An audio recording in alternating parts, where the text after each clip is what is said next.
ये सनातनी लोग हैं, पानी तो क्या कड़कती बिजलियों के बीच भी पंडालों के अंदर बैठना जानते हैं, गीले में बैठे हुए हैं, फिर भी बैठे हुए हैं। यही तो धर्म है, अनुकूल हो सब कुछ, बढ़िया सब व्यवस्था अच्छी चल रही हो और लोग कथा सुनने आ जाए। कौन बड़ी बात है उसमें? बड़ी बात तो तब है कि जब पानी गिर रहा हो, सिर पर पानी टपक रहा हो, एक एक साल के बच्चों को लेकर, 6-6 महीने के बच्चों को लेकर के माताएं पंडाल में बैठी है। इसीलिए उड़ीसा में जगन्नाथ विराजमान है, जगत के नाथ विराजमान है। विश्वास बड़ी चीज है भाई। प्रतिकूल परिस्थिति में अगर आप धर्म को अपनाते हैं तो धार्मिक है आप। सुविधा में तो हर कोई जय श्री राम बोल देगा, बड़ी बात थोड़ी है उसमें। सबके पास सुविधा है, जय श्री राम जय श्री राम। आज जय श्री राम करना बहुत छोटी बात है, उस समय जय श्री राम करना बहुत बड़ी बात थी जब 1992 में जरूरत थी। उस दिन जरूरत थी जय श्री राम बोलने की 6 दिसंबर को, कि जिस दिन आवश्यकता थी कि गोलियां थी, बंदूकें थी, लाठियां थी, घर से निकाल निकाल करके मारा जा रहा था लोगों को, तब भी लोग कह रहे थे जय श्री राम जय श्री राम। और उसका परिणाम है अयोध्या का राम मंदिर। अयोध्या के राम मंदिर इस चकाचौंध में जो लोग आज दर्शन करने गए हैं वो तो केवल दर्शन करने गए हैं, जिनने मंदिर बनवाया है वो तो 1992 के लोग थे। जो देख रहे हैं ऊपर से कहीं कोठारी के लाल की तरह, कैसे कैसे कितने ही लड़के, ऐसे कितने ही नौजवान, युवा, बेटे बेटियां, सब लाखों लोग गए थे और हजारों की संख्या में लोग मारे गए थे अयोध्या के अंदर, कि परिंदा भी पर नहीं मार सकता। तब हिंदुओं की टोली, सनातनियों की टोली गई थी और लोगों को उनकी औकात बताई थी कि सनातन का क्या ताकत है और सनातन के आगे तुम्हारा मूल्य क्या है। ये बात है। प्रतिकूल परिस्थिति में जो नाम भगवान का ना छोड़े वही भक्त कहलाता है, वही मनुष्य कहलाता है। कि हर बार परिस्थिति आपके साथ नहीं होगी, हर बार जो परिस्थितियों के अनुसार चले उसे इंसान नहीं कहते। जो परिस्थितियों से हार जाए उसे इंसान नहीं कहते। जो परिस्थितियों से डर जाए उसे इंसान नहीं कहते। जो परिस्थितियों को अपने अनुसार बनाए उसको इंसान कहते हैं, वो मनुष्य कहलाता है। कि आप प्रतिकूल परिस्थिति में बनो ना, आप प्रतिकूल परिस्थिति के अंदर आनंद लो ना। घर के अंदर भोजन बनाते हो, रोज बनाते हो, काय पे बनाते हो बताओ, किस पे बनाते हो भोजन, किस पे बनाते हो? फिर मैं कथा शुरू करूंगी। गैस पे बनाते हो सब, है ना? गैस चूल्हा सब व्यवस्थित रहता है। कभी जंगल में भोजन बनाए हो पिकनिक पार्टी करने के लिए? बनाए होंगे ना। इतना क्या कंफ्यूजन वाली बात है? छोटी सी बात है, बताओ। हाँ बनाए। जंगल में भोजन किया कभी बना के? ठीक है।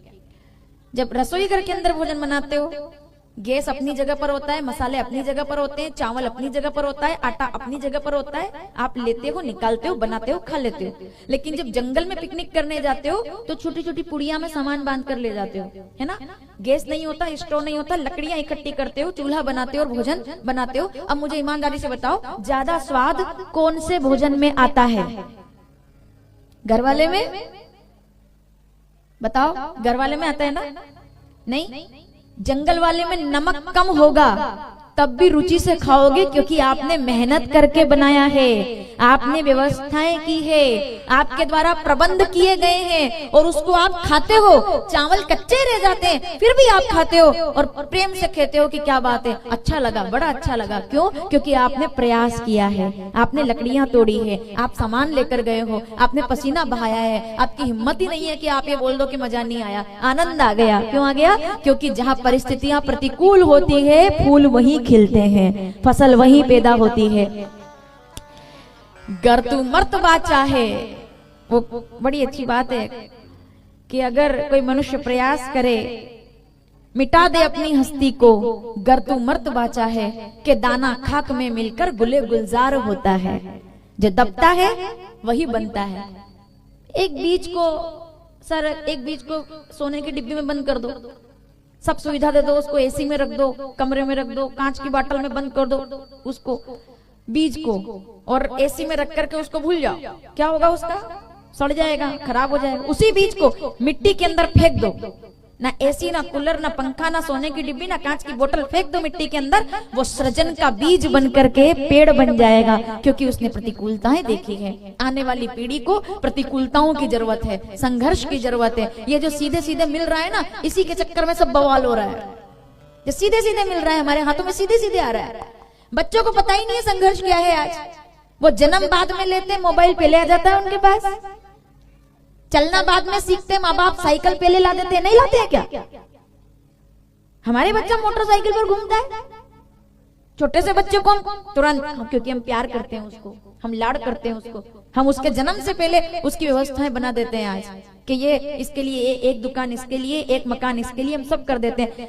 ईमानदारी से अपने बारे में सोचो, क्या आपके बाबूजी ने इतनी व्यवस्थाएं आपके लिए बनाई थी? नहीं बनाई थी। उसके बावजूद भी आप आज अच्छे मुकाम पर हो, क्योंकि आपके बाबूजी ने व्यवस्थाएं नहीं बनाई, आपको साधनाओं में उतारा कि संघर्ष करो, तुम्हें फल मिलेगा, आज नहीं तो कल मिलेगा। इसलिए पहले के लोग संघर्ष करते थे। पहले के लोग, आज भी पैसा जेब में होता है तब भी साधारण कुर्ता पजामा पहन करके बाजार में निकलते हैं, धोती कुर्ता पहनकर बाजार में निकलते हैं। एक कुर्ते को 2-2 साल चला लेते हैं वो, और आपका 25 साल का लड़का एक टी शर्ट 3 महीने के अंदर पुरानी करके फेंक देता है, दूसरी बार पहनता नहीं उसको वो, कि नहीं पुरानी हो गई है। क्यों? क्योंकि संघर्ष नहीं है, उसको पता ही नहीं कैसे कमाया जाएगा, क्योंकि वो तो अभी हवा में। उसके पास 20 साल की उम्र में 80,000 की मोटरसाइकिल है, काहे का मेहनत करे वो। उसके पास 18 साल की उम्र में 20,000 का मोबाइल है, काहे की मेहनत करे वो। हमने हमारी जनरेशन में देखा ही नहीं था ये सब, जो आज के बच्चे। मैं गलत बोल रही हूँ क्या? ये बात इसलिए शुरू कर रही हूँ क्योंकि आज राम जी का वनवास होगा, और मैं अयोध्या के राजकुमार राम जी की कथा आपको आज नहीं सुना रही। आज मैं वनवासी श्री राम की कथा आपको सुनाने जा रही हूँ कि जिन्होंने वनवास लिया और कांटों पर चल करके, क्या जरूरत थी, मना कर देते कि नहीं जाऊंगा वन में, इनकार कर देते, क्या हो जाता? बात घर में थी, घर की घर में खत्म हो जाती, कमरे से बाहर भी नहीं आती बात, अगर राम जी चाहते तो। ठीक है, अगर राम जी चाहते वही बात खत्म हो जाती। किसी को पता है महल में क्या चल रहा है, किसको पता है क्या? बाहर तो दीपक लग रहे थे। अब बताइए, क्या ऐसा हो सकता था? बिल्कुल हो सकता था। राम जी चाहते तो सब हो सकता था, क्योंकि हो ये वही जो राम रचे। ये सब भी राम ने, ये सब भगवान ने रचा हुआ है। ये जो पानी गिर रहा है ना, ये भी उसकी मर्जी से हो रहा है। ये जो मौसम बदला है ना, ये भी उसकी मर्जी से बदला है। ये जो आप मेरे बोलने पर ऐसे गर्दन हिला रहे हो ना, ये भी उसकी मर्जी से ही गर्दन हिला रहे हो। ये जो पलक झपका रहे हो, ये जो बैठ रहे हो, ये सुन रहे हो, मुस्कुरा रहे हो, ये सब उसकी मर्जी से हो रहा है। हम तो कठपुतलियों की तरह नाच रहे हैं बस, क्योंकि काम को हमद दम बना जाके। रामचरितमानस अरण्य कांड 15वां दोहा 6ठी चौपाई, नीचे वाली लाइन गोस्वामी जी ने लिखा, काम को हमद दम्ब न जाके, तात निरंतर बस में ताके, जिनके कपट दम्ब नहीं माया। जिनका हृदय पवित्र है, शुद्ध है, वहीं भगवान प्रकट होते हैं। और वास्तविकता यही है कि जिसने भगवान ईश्वरीय इच्छा पर खुद को ढाल लिया, जिसने ईश्वरीय इच्छा पर स्वयं को ढाल लिया, वही जगत में सौभाग्यशाली होता है। तो आइए श्री राम कथा का 5म दिवस प्रारंभ करते हैं। छोटी सी वंदना गा लेते हैं, क्योंकि फिर मैं भूल जाऊंगी वंदना, क्योंकि होना था वंदना तो प्रारंभ करनी थी हमको, लेकिन आपके जैसे लोग अच्छे जब कथा सुनने आते हैं तो समय ऐसे ही निकल जाता है। आइए प्रणाम करते हैं जल्दी से, और श्री राघवेंद्र सरकार के चरणों में वंदन करके। पीछे जो अगरबत्तियां लगी हुई है, जो भैया वहां पर बैठे, मेरा निवेदन है पूरी तरह अगरबत्ती खत्म कर देना वहां से, क्योंकि ये थोड़ा सा धुआं हमें गड़बड़ कर देता है। तो अगरबत्ती जो लग रही है ना, कोई भी एक व्यक्ति वहां जाकर के वो धुआं उधर से खत्म करके बाहर पांडाल के पूरे बाहर ही कर देना उसको, तो वो यहाँ तक नहीं आएगा। आइए श्री राम जी को प्रणाम करें। जय श्री राम, जय जय श्री राम, श्री राम जय राम। कौन है आपका और हमारा आधार? हो सकता था कि ये पांडाल आज खचाखच भरा रहता तो भी हमको आनंद आता, लेकिन इस मौसम में ये पांडाल इतना भरा हुआ है, हमको परमानंद आ रहा है, क्योंकि ऐसे समय में जो आपके साथ है वो ज्यादा महत्वपूर्ण है।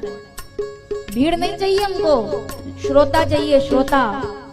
भीड़ चाहिए होती तो यहाँ और भी बहुत चीजें होती। भीड़ इकट्ठी करने के लिए आजकल ज्यादा कुछ नहीं करना पड़ता, 2-4 झांकियां बुलाओ और थोड़ा बहुत तमाशा दिखाओ, भीड़ आ जाती है। लेकिन कथा के लिए जो श्रोता आते हैं ना, वो खराब मौसम में भी सामने आकर बैठते हैं, और वही श्रोता पांडाल में बैठने के अधिकारी हैं, जो हर परिस्थिति में कथा सुनना जानते हैं। आइए राम जी को प्रणाम करें। श्री राम जय राम।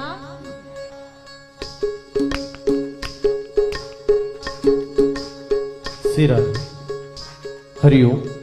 जब तक यहाँ पर भजन चलता है तब तक जिदी की वाणी से खुश होकर हमारे सम्मानीय श्रीमान नीरज कुमार जी पांडे साहब अपने पिता श्री जगदीश जी पांडे की स्मृति में आजीवन सदस्यता लेने का संकल्प करते हैं। बहुत बहुत धन्यवाद, आभार। आप मंच पर आकर अपना अभिनंदन पत्र और कवच लेकर व्यासपीठ से आशीर्वाद प्राप्त करें। साथ ही मंच पर प्रणाम करने हेतु श्रीमान प्रमोद जी साहू आप अपने मित्र मंडली के साथ मंच पर पधार कर आशीर्वाद प्राप्त करें। श्री राधे।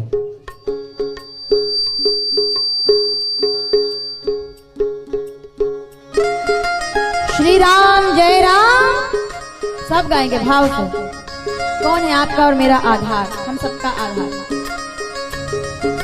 मेरे तो आधार राजा राम के चरणार विंद, मेरे तो आधार राजा राम के चरणार विंद, मेरे तो आधार राजा राम के चरणार विंद, मेरे तो आधार राजा राम के चरणार विंद, राम के चरणार विंद मेरे राघव के चरणार विंद, राम के चरणार विंद, राघव के चरणार विंद, मेरे तो आधार सीता राम के चरणार विंद, मेरे तो आधार राजा राम के चरणार विंद।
मेरे तो आधार सीताराम के चरणार विंद, मेरे तो आधार सीताराम सब गाएंगे भाव से। चरणार विंद।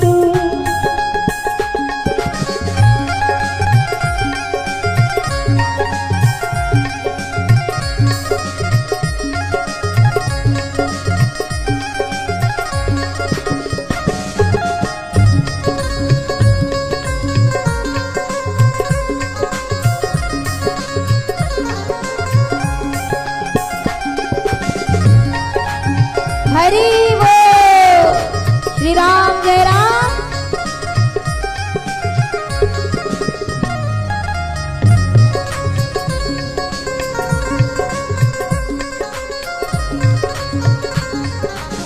मेरे तो आधार भोले बाबा के चरणार विंद, मेरे तो आधार भोले बाबा के चरणार विंद, मेरे तो आधार भोले बाबा के चरणार विंद, मेरे तो आधार भोले बाबा के चरणार विंद, बाबा के चरणार विंद, अम्बे के चरणार विंद, बाबा के चरणार विंद, अम्बे के चरणार विंद, मेरे तो आधार अम्बे।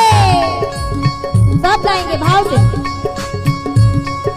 मेरे तो आधार अम्बे मैया मैया के चरणार बिंद, मेरे तो आधार अम्बे मैया के चरणार बिंद, मेरे तो आधार गणपति बाबा के चरणार बिंद। मेरे तो आधार गणपति बाबा। जय गणेश। आज गणेश जी महाराज का दिन है। कितने लोग गणेश जी को मनाना चाहते हैं? अरे गणेश जी मान गए तो सब मान जाएंगे। विघ्न हरता वही है। विघ्नेश्वराय वरदाय सुरप्रियाय लंबोदराय सकलाय जगद्दिताय नागदनाय श्रुतियज्ञ विभूषिताय गौरी सुताय गणनाथ नमो नमस्ते। श्री गणेश जी को प्रणाम करें। जय गणेश। और आइए श्री गणेश जी को बुलाएं। कोई भी काम करने से पहले जय श्री गणेशाय नमः महामंत्र है ये। कभी विघ्न आएगा ही नहीं। आना भी होगा तो टल जाएगा। गणेश जी का नाम सुन के विघ्न भाग जाते हैं।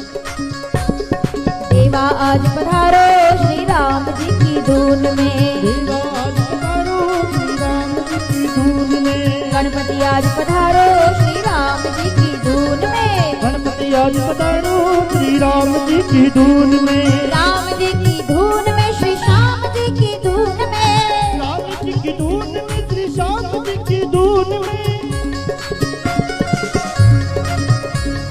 धन वर्षा बरसाओ श्री राम जी की धून में, वर्षा बरसाओ श्री राम जी की धून में। एकदम सीधे हाथ करके जय गणेश। मैं कहूंगी हेलो हाय छोड़िए, आप कहेंगे जय गणेश बोलिए। फोन उठाओ तो हेलो बोलने की क्या जरूरत है? क्या होता है हेलो? बोलो राम राम, जय गणेश, जय श्री कृष्णा, नमो नारायण, हर हर महादेव, नमः शिवाय, राम।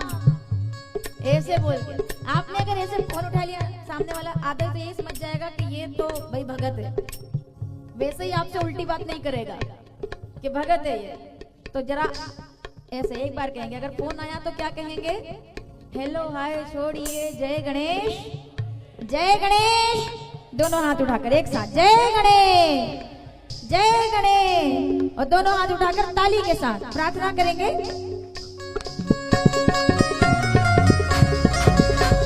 देवा आज पधारो श्री राम जी की धून में, देवा आज पधारो श्री राम जी की धून में, गणपति आज पधारो श्री राम जी की धून में, गणपति आज पधारो श्री राम जी की धून में, गणपति आज पधारो देवा पवन वेग से आओ, गणपति आज पधारो देवा पवन वेग से आओ, गणपति आज पधारो देवा पवन वेग से आओ, गणपति आज पधारो देवा पवन वेग से आओ, रिद्धि सिद्धि संग लाओ श्री राम जी की धून में, रिद्धि सिद्धि संग लाओ श्री राम जी की धून में, अम्मा आज पधारो श्री राम जी की धून में, अम्मा आज पधारो श्री राम जी की धून में, आओ जी गजानन आओ, आओ जी गजानन आओ, आओ जी गजानन आओ, आओ जी गजानन आओ, आओ जी गजानन आओ।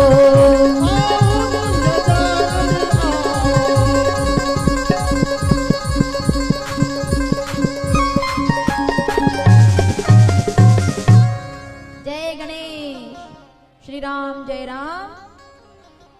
लोग कहते हैं कि भगवान का नाम लेने से जीवन में समस्याएं नहीं आती है, लेकिन देखिए बहुत क्लियर सी बात है। मैं भी ये बात आपसे बोल सकती हूँ और आपको खुश कर सकती हूँ कि आप भगवान का नाम लोगे तो जीवन में समस्या नहीं आएगी, लेकिन ऐसा नहीं है। समस्याएं जीवन में अगर आनी है तो वो आएगी। तो भगवान का नाम लेने से क्या होगा? भगवान का नाम लेने से अगर जीवन में समस्या आ भी रही है ना, तो भगवान का निरंतर जाप करने से समस्याएं और समस्याओं से निकलने की शक्ति हमें प्राप्त हो जाए, इसके लिए हम भगवान का नाम लेते हैं कि समस्या तो आएगी लेकिन अपने साथ समाधान भी लाएगी। इसलिए मैं आपका भजन करता हूँ। समस्या आना दिक्कत नहीं है, समस्या में मैं डूब ना जाऊं ये दिक्कत है। उस समय मेरे साथ रहना जब कोई ना हो, उस समय मेरा हाथ थामना जब कोई ना हो, क्योंकि ये दुनिया है, ये केवल सुख में साथी है, दुख में कोई काम। और मैं ये नहीं कहूंगी कोई काम नहीं आता, जो काम आ जाए। जहाँ आपकी इनकम देख करके अगर कोई आपसे मित्रता करे तो ऐसे लोगों से दूर रहना भाई। आपको अगर लॉटरी लग जाए, आपका अगर अच्छा मकान बन जाए, आपको अगर अच्छा बिजनेस मिल जाए, आप अचानक से कोई पद पा जाओ और तब अगर कोई आपका हाथ जोड़े ना, तो उसका सम्मान करना, लेकिन दूरी बनाए रखना, क्योंकि वो उससे बड़ा अवसरवादी और कोई नहीं है। जिस दिन आपके पास ये नहीं रहेगा उस दिन सबसे पहले वही आपका साथ छोड़कर भाग जाएगा। ये दुनिया की रीति है।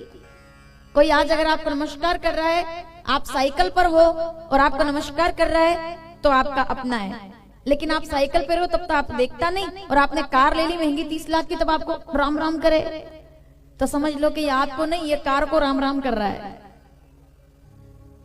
तो और क्या, एक व्यक्ति की लॉटरी लग गई 10 लाख रुपए की। गरीब आदमी था, मजदूर, रोज लॉटरी का टिकट खरीदता था। एक बार लग गई। अब लग गई तो पहले गरीब था, ठेला चलाता था, कोई उसको पूछता नहीं था कुछ भी। बड़े बड़े सेठ, धनी, संपन्न सब लोग नगर के अंदर रहते, कोई उसको देखता था।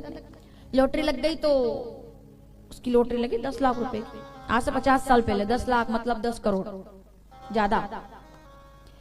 तो 10 लाख की लॉटरी लग गई। तो जब वो अगले दिन निकला बाजार में, अच्छे बढ़िया कपड़े पहने उसने, अच्छे कपड़े पहनकर निकला, और जब निकला बाजार में तो जो देखे उसको नमस्कार करे, भैया जी नमस्कार, भैया जी नमस्कार, भैया जी नमस्कार। जो देखते नहीं थे वो भी नमस्कार।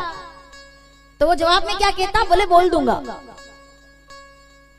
एक बड़ा सेठ सामने से आया, बोले भैया जी नमस्कार, उन्होंने कहा बोल दूंगा। आगे बढ़ा तो एक अच्छा जोहरी मिला, बोले भैया जी नमस्कार, बोले हाँ बोल दूंगा।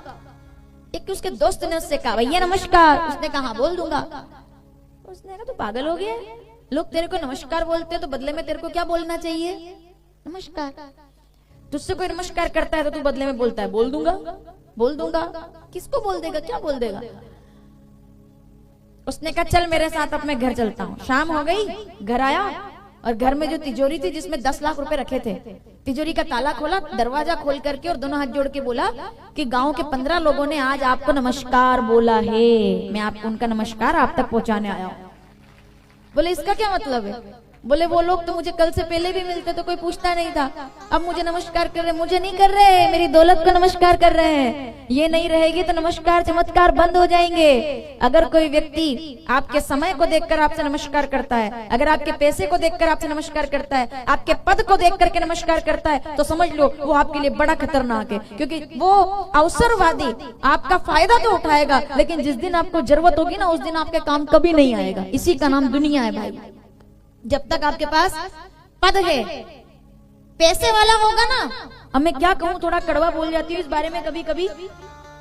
पैसे वाला होगा, अगर धन वाला होगा, 3 पीढ़ियों के बाद भी रिश्तेदारी निकल जाएगी कि वो तो हमारे चाचा जी के, बुआ जी के बेटे, और सगा खून का रिश्ता होगा। और अगर वो गरीब होगा ना तो पास बैठा रहेगा, तब भी उससे किसी फैमिली फंक्शन में मिलेंगे तो बात तक नहीं करेंगे ये।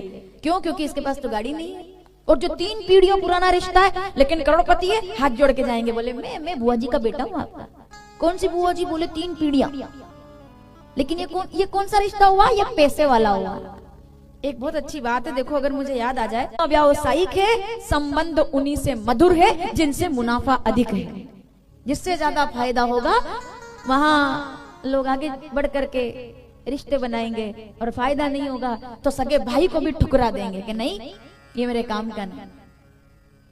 तो आज अगर सबसे ज्यादा जरूरत है तो वो है, हर मनुष्य किसके पीछे भाग रहा है, भैया बाप बढ़ाना, भैया सबसे बड़ा रुपया। ठीक है, विरोध नहीं है इसका, धन का विरोध थोड़ी है। मैंने कभी नहीं कहा कि पैसे का विरोध है, पैसे का विरोध नहीं है, धन कमाना बुरा नहीं है, धन तो सबके पास होना चाहिए, लेकिन धन के चक्कर में बावले मत हो जाना, बस अपनी जिंदगी मत खो देना, क्योंकि धन बहुत छोटी चीज है, आप बहुत बड़े हो। मेरी बात को क्लियर समझना बहुत ध्यान से। धन, पैसा, प्रतिष्ठा बहुत छोटी चीजें हैं। अगर कुछ जीवन में कमाने के लायक है तो वो है अच्छे संबंध, अच्छे लोग, अच्छे रिश्ते, अच्छे आपके अपने, जो आपके एक वचन पर जान देने को तैयार हो जाए, वही आपकी सबसे बड़ी संपत्ति होते हैं। वो आपके लोग जिस पर आप विश्वास कर पाते हो, भरोसा कर पाते हो। और आज सब मिल जाता है लेकिन लोग नहीं मिलते, या आप मानेंगे इस बात, सब मिल जाते लोग नहीं मिलते। कौन कहां कब गद्दारी कर जाए कोई ठिकाना नहीं, कितना भी कुछ कर लो किसी के लिए, लोग नहीं मिलते। और पहले लोग होते थे, जो बूढ़े बुजुर्ग लोग बैठे उनको तो पता है, पहले लोग होते थे, ईमानदार खून के अंदर होते थे, आंखों में नीयत साफ दिखाई देती थी कि ये क्या चाहता है, ये जब बोलता है वैसा ही करता है। मेरे राम इस जगत को बताने आए हैं कि भाई इंसान बनना है तो ऐसा बनो। कहकर नहीं बताया उन्होंने, चलकर बताया कि मैं स्वयं करके बताता हूँ कि कैसे जीना चाहिए, और उसी का परिणाम श्री राम वनवास। मैं आपको जिस कथा की तरफ ले जा रही हूँ, मेरा सबसे प्यारा प्रसंग है, इसको बहुत ध्यान से सुनिएगा। जब ते राम ब्याही घर आए, बाबा कहते हैं चलो अयोध्या चले। अयोध्याधीश की आनंद हो गया अयोध्या के अंदर, भगवान आ गए विवाह करके, चारों भाई और चारों सब राजकुमारियों के साथ उनका विवाह हुआ है, तो वो आ गए। अब जब आए तो अयोध्या के अंदर तो आनंद हो गया, दिवाली मन गई फिर से। राम जब ते राम ब्याही घर आए, नित नव मंगल मोद बताए, रोज आनंद हो रहा है। तीनों माता इंतजार कर रही है, बेटे बहू आने वाले, बेटे बहू आने वाले। सोचो माताओं कितनी खुशी होती है एक सास को जब बहू घर आती है। उससे ज्यादा तब खुश होती है जब उसके घर बेटा होता है, ना संतान होती है, बेटा हो या बेटी संतान होती है। लेकिन उससे भी ज्यादा वो तब खुश होती है जब उनके घर में बहू आती है। ये बहू आने वाली है, हमारी बहू आएगी। कितनी आंखों में चमक रहती है, बहू आएगी। कितना इंतजार करती है, बहू आएगी। बहू आएगी तो क्या करेगी? बहू आएगी तो गरम भोजन सामने आएगा। हंस रहे हो आप तो। बहू आएगी तो सेवा करेगी, बहू आएगी तो 5 बजे उठकर तुलसी में दीपक लगाएगी, बहू आएगी तो सबको प्रेम से सत्कार करेगी, सम्मान करेगी। बहू आएगी तो चंद्रमुखी बन करके और पूरे घर को एक सूत्र में बांधने का काम करेगी। बहू आएगी। हालांकि ये पहले की बात थी, अभी थोड़ा सा गड़बड़े मामला। पहले चंद्रमुखी आती थी, अभी भी आती है, ऐसा नहीं आता सब चंद्रमुखी बैठी है। हालांकि मेरे 2 दिन और बाकी है इधर अभी, और निकलती भी इधर से यूं मैं, तो मैं ये नहीं कह सकती कि यहाँ सब चंद्रमुखी है, ये तो है। लेकिन पहले चंद्रमुखी वास्तव में होती थी। चंद्रमुखी मतलब कौन? कि जब तक आकाश में चंद्रमा है तब जाग जाए, 5 बजे 4 बजे उठ करके स्नान करके, और पहले मैं तुलसी तेरे आंगन की, और वो ऐसे पहले पिक्चरों में भी वही दिखाते थे नहीं क्या? नदिया के पार बहू आई है, देखिए आपने नदिया के पार, क्या गजब की मूवी है। मतलब पूरी मूवी का बजट होगा 1-1.5 लाख रुपए का। क्या था उस समय? एक कच्चे से मकान में शूटिंग हो गई पूरी। कौन दिशा में, देखिए, देखनी वास्तव में देखने के लायक है। कच्चा सा मकान, उसमें एक वेद जी की बेटी आती है, वेद जी की बेटी, मतलब अच्छे घर की, पक्के मकान की बेटी, लड़की आती है वो, और बड़ी बेटी उनकी शादी कर देते हैं वो अच्छे से एक बेटे के साथ। फिर वो उस घर को संभालती है जिसमें कोई नारी नहीं थी, मतलब सास नहीं थी, कोई एक भी लेडीज उसके अंदर, उस घर के अंदर, महिला उस घर के अंदर नहीं थी। और तब वो आती है, पूरे घर को जमाती है, रसोई को जमाती है, और फिर सुबह सुबह हलवा बना करके, और जो बड़े ससुर होते हैं, बड़े पापा, वो उनको हलवा खिलाती है, और जो देवर होता है उसको बेटे के समान दुलार करती है। वो क्या था? वो एक परसेप्शन था कि भाई बहू ऐसी होती है ना, ऐसा दिखाया गया कि बहू ऐसी होती है। उसको चंद्रमुखी कहते हैं। जब 5 बजे उठे और तुलसी में दीपक लगाया, फिर उसके बाद आने लगी सूरजमुखी।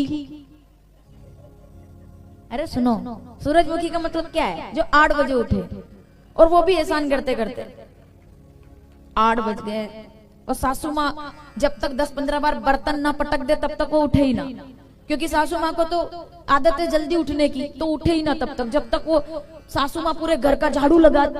मैं सही बोल रही हूँ? ऐसे है आज भी घर। वो बूढ़ी सास आधे घर की सफाई करते तब तो वो कमरे से बाहर आती है लिपस्टिक लगा के, तैयार होके, काजल बिंदी। मैं गलत बोलूं तो मुझे बता देना। वो बूढ़ी अम्मा, उसकी उसकी कमर झुक गई है उस मकान को साफ करते करते। उसका काम नहीं था ये उस अम्मा जी का काम नहीं था। उनका काम था दीपक लेकर के मंदिर जाना, पर वो क्या कर रही है? झाड़ू लगा रही है। क्यों? एक अच्छी कड़वी बात बोलूंगी मैं, चाहे किसी को भला लगे या बुरा लगे, मुझे कोई फर्क नहीं पड़ता, लेकिन मैं बोलूंगी, और ये बात चाहे तो पहुंचा देना जहां तक पहुंचाना हो। वो बूढ़ी अम्मा 5 बजे उठकर झाड़ू लगाती है। वो सास जिसने सपने देखे थे 1.5 महीने पहले कि मेरी बहू आएगी तो ऐसा ऐसा होगा, ये होगा, वो सास गली में झाड़ू लगा रही है, पोछा लगा रही है। रात के झूठे बर्तन जो बहू ने पटक दिए थे, क्योंकि ये घर से सीख कर नहीं आई है कि रात में घर के झूठे बर्तन नहीं रखे जाते हैं, तो वो सुबह सुबह साफ कर रही है। और इतना ही नहीं, झाड़ू लगा रही है। और इतना सब करने के बाद जब उसका लड़का, उसका बेटा 9 बजे उठ करके आ रहा है, तो मुस्कुराकर पूछ रही है, बेटा क्या खाएगा, क्या तेरे लिए बनवाना है? मुस्कुराकर बात कर रही है। जब उस सास से किसी ने पूछा क्यों कर रही हो ऐसा, किस बात का तुम्हें डर है, किस बात के डर से तुम कुछ बोलती नहीं, क्यों तुम अपनी बहू से कहती नहीं कि तुम्हें ये नहीं करना चाहिए, तुम्हें जल्दी उठना चाहिए, तुम्हें काम करना चाहिए घर का, तुम्हें अपने घर को संभालना चाहिए, अगर चाबी लेकर के तिजोरी संभाल सकती हो तो झाड़ू लगा करके तुम्हें मकान भी संवारना चाहिए, ये भी एक बहू का कर्तव्य है। क्यों नहीं कहती ये बात? तब वो सास क्या कहती है, जवाब सुनिएगा और जवाब अच्छा लग जाए तो समर्थन करना। तब वो सास कहती है कि मैं कुछ नहीं बोल रही, उसका कारण है क्योंकि अगर मैं कुछ बोलूंगी तो मेरे बेटे का घर बिगड़ जाएगा। 90% माएं केवल इसलिए चुप रहती हैं कि अगर मैं बोलूंगी तो मेरे लड़के का घर बिगड़ जाएगा, चलो जाने दो, आग लगने दो, लड़का तो सुखी है ना, मैं झाड़ू लगा लूंगी। इस चक्कर में कितनी सासू माएं अपनी जिंदगी निकाल रही है। कितनी बड़े बड़े शहरों की, क्या गाँव में चले जाओ आप, पहले था जमाना वो जब माँ बाप भगवान माने जाते थे और घर को तीर्थ बनाया जाता था, क्योंकि सास वैसी होती थी, बहू वैसी होती थी, परिवार वैसा होता था। क्या बात कर रहे हो आप? आज नैतिकता के मूल्य खत्म हो गए हैं और नैतिकता के मूल्य ऐसे हो गए कि सास काम करती रहती है। और मैं विरोध में नहीं हूँ बहुओं के, देखो, लेकिन मुझे तकलीफ होती है ना, देखती हूँ मैं आंखों से तो तकलीफ होती है मुझे। वो सास कुछ नहीं बोलती है, वो बूढ़ी हो चुकी है। अब आपने पक्की रसोई में आप गैस पे भोजन बना रहे हो, उसने चूल्हा जलाया है जिंदगी भर, और ये गैस भी आपके लिए लगवाया है। ये फर्नीचर में जो आप भोजन बना रहे हो ना, ये जो आप अच्छे किचन में भोजन बना रहे हो, वो सास ने बनवाया है, जिसने अपनी पूरी जिंदगी चूल्हे पर लकड़ियां लगा करके और दाल चावल बनाए हैं। उसने आपके आने से पहले आपका कमरा तैयार करा दिया, मकान के अंदर टाइल्स लगवा दी, क्योंकि मेरे लड़के की शादी है। दुख की बात यह है कि वो सब काम करा देती है, मकान तैयार करा देती है, घर तैयार करा देती है, और उसके बाद बहू उसको वृद्धाश्रम में बिठा देती है। इससे बड़ा दुर्भाग्य क्या होगा? और इसलिए मुझे वृद्धाश्रम बनाना पड़ रहा है। शौक से नहीं बना रहे प्रेम भैया, मजबूरी है, दुखी है। बैठेंगे वो बुजुर्ग वहां शान से कुर्सी पर, शिप्रा के तट पर, जब आश्रम संभालेंगे, अपने हिसाब से रहेंगे, वो मेरा लक्ष्य है जीने का। अब मैं ऐसे घर का निर्माण करना चाहती हूँ उज्जैन में कि जिस घर के अंदर बूढ़े भी रहे, अनाथ बच्चे भी रहे, और वो महिलाएं भी रहे जिनको घर परिवार के अंदर बराबर का सम्मान नहीं मिलता, उनको केवल नौकरानी की तरह ट्रीट किया जाता है। हर किसी को सम्मान मिले। मैं अकेले से कुछ नहीं होगा कि मैं बना दूंगी तो सब सुखी हो जाएंगे, लेकिन हर स्तर पर सबको ऐसा ऐसा काम करना चाहिए। मैं तो बहुओं से कहूंगी, ये इलाज थोड़ी है कि मैं वृद्धाश्रम बना दूं और बुजुर्ग सुखी हो जाएंगे। ये इलाज नहीं है। इलाज क्या है? हमें चंद्रमुखी बनना पड़ेगा। हमें समझना पड़ेगा इस बात को कि छोटी मोटी बातों को इग्नोर करो, छोटी मोटी बातों को एडजस्ट करो, जनरेशन गैप को खत्म करो, और जो थोड़ा बहुत मतभेद है उसको समाप्त करो और अपने घर को अयोध्या बनाओ, तो आपका परिवार अयोध्या हो जाएगा। एक दूसरे के प्रति सम्मान करो भाई। जिंदगी इतनी लंबी नहीं है जो नफरतों में निकाल दें हम, कि देवरानी जेठानी से बात नहीं कर रही है, जेठानी देवरानी की तरफ नहीं देख रही है, इतना बड़ा मुंह बनाकर बैठे हुए हैं। किसके लिए?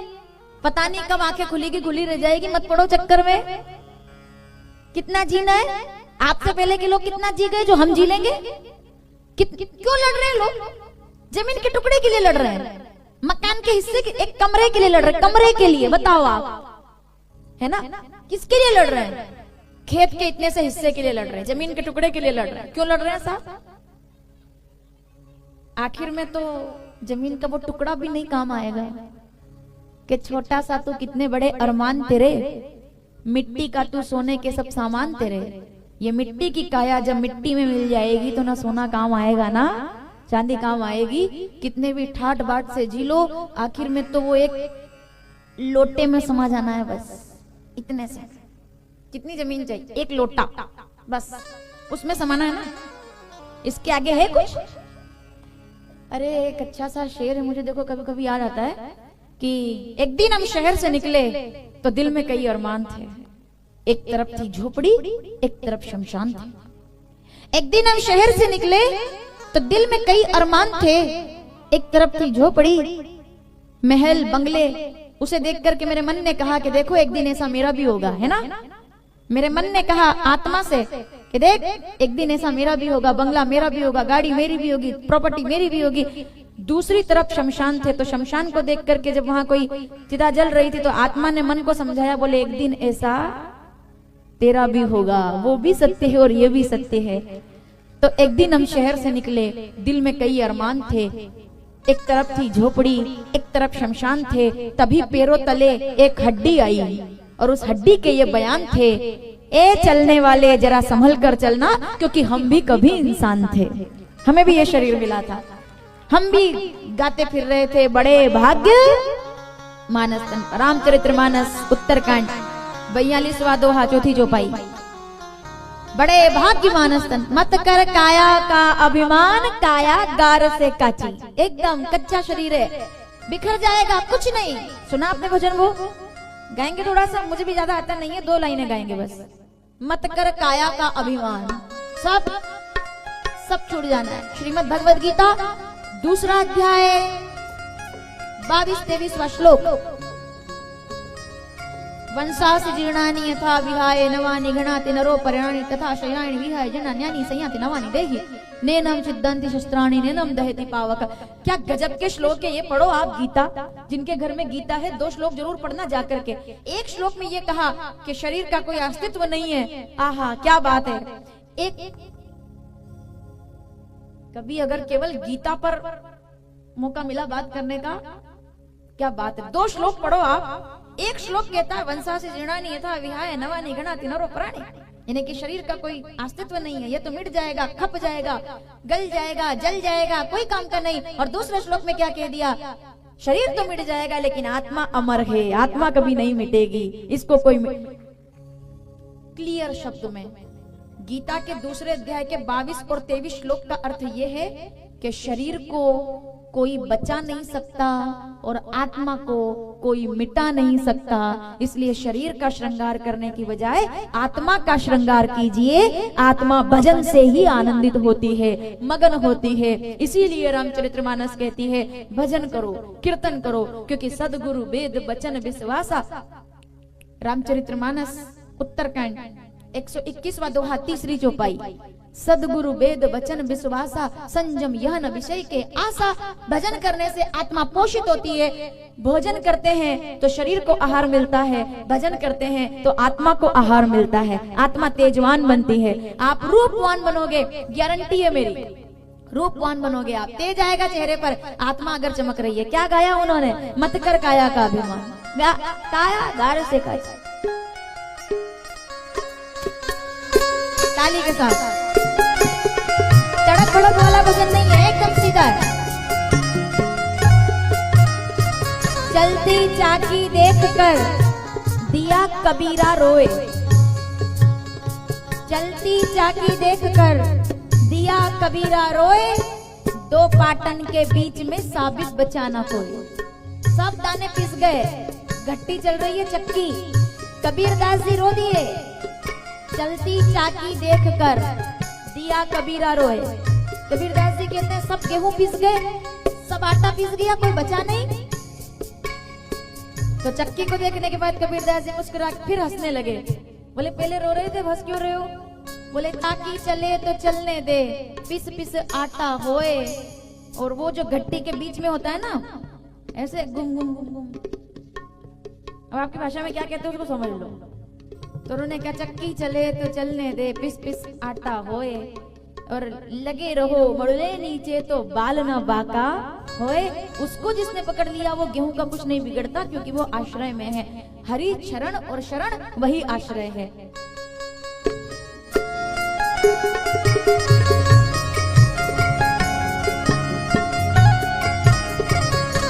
मत कर काया का अभिमान, मत कर माया का अभिमान, काया गार से काची। मत कर काया का अभिमान, माया का अभिमान, काया गार से काची, काया गार से काची। झोंका पवन का लग जाए, झटका हवा का लग जाए, काया खाक हो जाए। मत कर काया का अभिमान, मत कर माया का अभिमान, काया गार से काची। क्या होगा? झोंका हवा का लग जाए, झटका पवन का लग जाए, काया खाक हो जासी, काया खाक हो जासी। मत कर काया का अभिमान, मत कर माया का अभिमान, काया गार से काची, काया गार से काची।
बार मेरे साथ गाइएगा, ठीक है।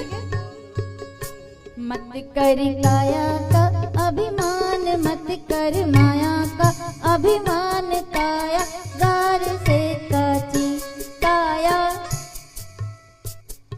मत कर माया का अभिमान, मत कर काया का अभिमान, काया गार से काची हो, काया गार से, काया गार से काची, काया गार से। झोंका पवन का लग जाए, कितनी देर लगेगी, एक झटका गई। जाना उसके बस में है, आना हमारे बस में नहीं है। राम जी जानते आएगी कि नहीं आएगी। तो इसके लिए जरूरी है कि हम आज का सम्मान करें, प्रेम से रहें सबके साथ, यही जीवन का सार है। वापिस आ जाओ चंद्रमुखी पर। इंतजार कर रही है माता कौशल्या, मेरी बहू आएगी, जैसे कि हर सास इंतजार करती है और करना चाहिए। पर सास भी कैसी होनी चाहिए? अगर चलो दोनों बात, दोनों पक्ष रख देते हैं। हमारे सर तो जानते हैं दोनों पक्षों पर बात करना जरूरी है।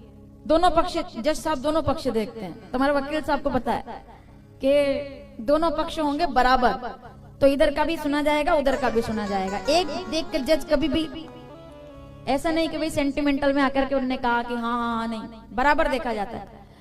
तो उन्होंने कहा बहू कैसी होनी चाहिए? कितनी माताएं चाहती हैं सीता जैसी बहू हो? बताओ, सभी चाहते हैं, है ना? सावधान, इधर देखो मेरी तरफ, सबका ध्यान इधर। जैसे अभी तक सुना है ना, वैसे सुनना तो आनंद आएगा, क्योंकि मुझे कथा में तभी आनंद आता है, वरना फिर समय निकलता है, हमें आनंद नहीं आता। आप नजर इधर उधर करते हो, सब गड़बड़ हो जाता है। मेरे को नहीं चाहिए लाखों की भीड़, मेरे को चाहिए 5 लोग सुनने वाले, ठीक है? आपकी नजर मेरे ऊपर रहती है, मैं पांडाल के अंदर भी 5 लोगों को देखकर कथा करती हूँ।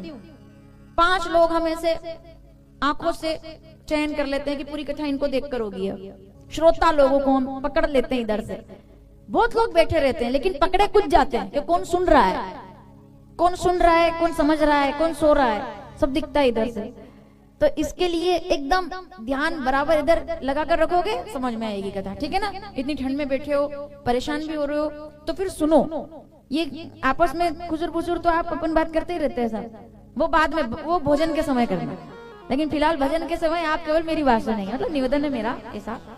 सावधान, सब माताएं चाहती है कि बहू सीता जैसी हो। मैंने बोल भी दिया कि हाँ, बहू को सीता जैसी होना चाहिए, लेकिन सीता जैसी बहू भी उन्हीं को मिलती है जिनके घर में सास कौशल्या जैसी होती है। सास को भी कौशल्या होना पड़ेगा, सास को भी थोड़ा नरम होना पड़ेगा, सास को भी थोड़ा परिवर्तन करना पड़ेगा, सास को भी थोड़ा समझना पड़ेगा, सास को भी नई नई बहू आई है तो उसको मौका देना पड़ेगा, सास को भी थोड़ा थोड़ा माफ करना पड़ेगा। कभी कभी सब्जी में तीखा ज्यादा हो जाए तो सिर पर हाथ फेर कर कहना पड़ेगा कि बेटा कोई बात नहीं, कोई भी सीख कर नहीं आता, सब सीखते हैं, सिखाए जाते हैं, ये सास को भी कहना पड़ेगा। दोनों हाथ से ताली बजेगी, सब ठीक होगा। समझ गए आप? तो माता कौशल्या प्रतीक्षा कर रही है, चंद्रमुखी आए। अब एक घर में आए तो चंद्रमुखी, जो 5 बजे उठे, 8 बजे भी उठ जाए तो सूरजमुखी, एक उठती है 11 बजे। हाँ, तो फिर उसको क्या कहेंगे? तो एक तो सूरज, एक तो चंद्रमुखी हो गई, एक सूरजमुखी हो गई, और एक जब बिफर करके आया तो उसको कहते हैं ज्वालामुखी। फिर वो ज्वालामुखी बन के आती है। मैंने कहा नहीं, फैसला करो तुरंत, ये कमरा मेरा, ये कमरा मेरा, ये बर्तन मेरे, ये कपड़े मेरे, ये सामान मेरा, और 1 2 3 खत्म। इतनी बड़ी दीवार, उसको कहते हैं ज्वालामुखी। और अधिकतर आप देखोगे उनके अंदर पेशेंस नहीं होता, वो डायरेक्ट घर में आती, आते से ही सबसे पहले उन्होंने कहा चाबी किधर है, सबसे पहले चाबी किधर है। लेकिन घर ज्वालामुखियों से नहीं चलता, सूरजमुखियों से नहीं चलता, चंद्रमुखियों से चलता है। जब चंद्रमुखी बनकर आती, कौन है चंद्रमुखी? आइए, 4 बहुएं आई हैं। जनक जी के यहाँ से विदा होकर के बारात आई अयोध्या में। बड़ा गजब का प्रसंग है, ध्यान से सुनिएगा। राजा दशरथ सबको लेकर के आए। तीनों माताएं आरती की थाली लेकर खड़ी है, सजी हुई माताएं, सुंदर माताएं, कौशल्या, सुमित्रा और कैकेयी।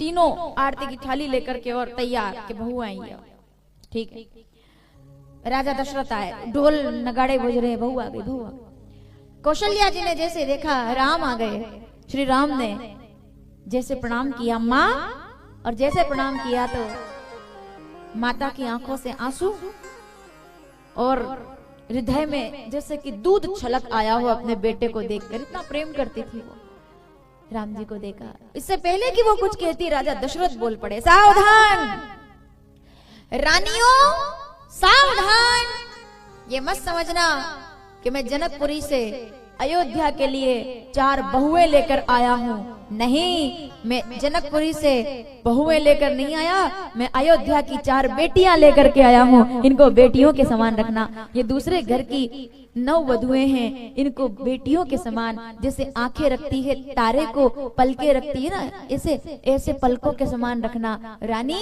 इनको बेटियों के समान प्रेम देना, इनको कभी कोई कष्ट ना हो, इनकी आंखों में आंसू ना हो, क्योंकि सावधान, सीने से निकाल कर अपनी जान देता है, भाग्यशाली होता है वो पिता जो कन्यादान देता है। मैंने इनके पिता को रोते हुए देखा है, जिन्होंने इनको पाल पोस कर बड़ा किया है। इन पर कोई भार मत डालना, इनको दुख मत देना, क्योंकि इनके पिता ने इनको विदा करते हुए कहा था, बाबुल की दुआएं लेती जा। क्या मांगा एक पिता ने? एक पिता अपने 3 मकान बेच दे, दुकान बेच दे, खेत बेच दे, तब भी वो अपनी लड़की का भविष्य सुरक्षित नहीं कर सकते। जरूरी नहीं है कि उसने सब दे दिया तो उससे वो लड़की सुरक्षित हो जाएगी या व्यवस्थित हो जाएगी, वरना इससे बड़ा उदाहरण नहीं है कोई। राजा दशरथ, राजकुमार श्री राम, और बाद में मिला क्या? 14 वर्ष का वनवास। किसने सोचा था? जनक जी ने सोचा था कभी कि मेरी लड़की 14 साल तक जंगल जंगल भटकेगी और विदेश में जाकर के 11 महीने तक तड़पेगी, रोएगी? क्या कभी जनक जी ने सोची थी ये बात? नहीं सोची थी। लेकिन फिर क्या हुआ? वनवास हो गया। इसका मतलब यह है कि कोई भी पिता सब कुछ कर सकता है, लेकिन ये तय नहीं कर सकता कि बेटी सुखी रहेगी कि दुखी रहेगी। ये उसके भाग्य पर निर्भर करता है कि क्या है। तो माता सीता और सब बहुएं आई। दशरथ जी कहते, इनको बेटी के समान रखना। कौशल्या मुस्कुरा कर, राम जी आए, प्रणाम किया। माँ, आपने सुना पहले ये प्रसंग कभी? शायद कहीं सुना हो, मैं कोशिश करती हूँ आप तक पहुंचाने की। माँ को प्रणाम कर लिया। भगवान माँ सबसे पहले कौशल्या जी, तो सीता जी ने भी सबसे पहले कौशल्या जी को प्रणाम किया। माँ धीरे से बोली तो कौशल्या जी ने अपनी बहू का घूंघट उठा करके दर्शन, सास देखती है ना अपनी बहू मुंह दिखाई, तो मुंह दिखाई के लिए जैसे घूंघट उठाया तो देखिए घूंघट उठाते ही चंद्रमा के समान सखिन मध्य सिय सोहती कैसे, छवि गण मध्य महा छवि जैसे, चंद्रमा की तरह। अब सीता जी की सुंदरता का क्या कहें भाई, लक्ष्मी है स्वयं है। कितनी सुंदर होगी? तो उतनी सुंदर है जितनी सीता जी को होना चाहिए। सुंदर छोटी सी बहू, ठीक है ये। और जैसे देखा कौशल्या जी कहती है, सीता मुंह दिखाई है, क्या दूं तुम्हें? सोने से लदी हुई आई हो, एक सोने का सेट भी दे दूंगी तो क्या है, क्या कमी है तुमको? क्या दूं? सोना दूं, चांदी दूं, हीरे दूं, मोती दूं, कोई काम नहीं तुमको इन सब का, क्योंकि तुम इन सब से ऊपर हो। तो सीता जी सकुचा गई, क्या मांगे? तो कौशल्या जी कहती है, चलो ठीक है, तुम तो कुछ नहीं मांगोगी, लेकिन फिर भी मेरे पास बरसों से एक मणि रखी हुई है। माताओं सावधान, अब जरा सुनिएगा, मेरे पास एक मणि रखी हुई है, वो मणि मैं तुमको देना चाहती हूँ। बेटी वो मणि अब तुम संभालना। तो सीता जी ने मना कर दिया, ऐसे गर्दन हिला दी, बोले नहीं मैं तो कहाँ मणि संभाल पाऊंगी, मैं कैसे मणि संभालू? तो ऐसे कि नहीं नहीं नहीं कोई जरूरत। तो कौशल्या जी कहती है, नहीं नहीं मैं तुम्हें अमूल्य मणि देना चाहती हूँ, वो मणि अब तुम संभालना। तो अब ज्यादा मना भी नहीं कर सकती, ससुराल का मामला है। तो वो पहले वाली बहू है, अभी वाली बहू थोड़ी है कि घर के अंदर बाद में जा सेल्फी ले ले। आजकल तो तड़क भड़क वाला मामला है ना, आजकल तो बहू नाचते नाचते ही आती है, वो कहीं तो बुलेट पर आती है, बुलेट पर। देखा आपने चश्मा लगा के बहू आ रही है, बहू पढ़े लिखे लोग हैं साहब, पैसे वाले लोग हैं, कुछ भी कर सकते हैं। वो आती है एकदम तैयार होके चश्मा लगा के, और चश्मा लगा के बुलेट पे। बहू कहाँ है? पहले लड़का घोड़ी पर आता था, अब वो दुल्हन है ना वो बुलेट पे। पहले तो आती है, वो 9 बजे का टाइम है तो 11:30 बजे पार्लर से आधे लोग भोजन करके चले जाए, तब तक बहू का ठिकाना। फिर बहू जब आती है तो एकदम तड़क भड़क। सबकी बात नहीं है, लेकिन आजकल आप शादियों में जो तमाशा चल रहा है देख रहे हो ना, प्रदर्शन, कितना प्रदर्शन। हम खुले दिमाग के लोग हैं, हम फ्रैंक लोग हैं, हम नहीं मानते ये सब। क्या होता है घूंघट लगाने से, क्या होता है पर्दा रखने से? हम फ्रैंक लोग हैं। हमारी बहू दुपट्टा भी नहीं डाले तब भी कोई बात नहीं, क्योंकि हम फ्रैंक लोग हैं। इन 2-4 पढ़े लिखे लोगों के चक्कर में पीढ़ियां बर्बाद हो रही है। इनको देख करके कई घरों के अंदर विघ्न पैदा हो रहे हैं, क्योंकि फ्रैंकनेस का मतलब कभी ये नहीं है कि अपनी मर्यादा और अपने संस्कारों को पैरों में कुचल करके आप इतने फ्रैंक मत हो जाना कि आप प्रदर्शन में मजाक का जरिया बन जाओ। लोग मजाक करेंगे,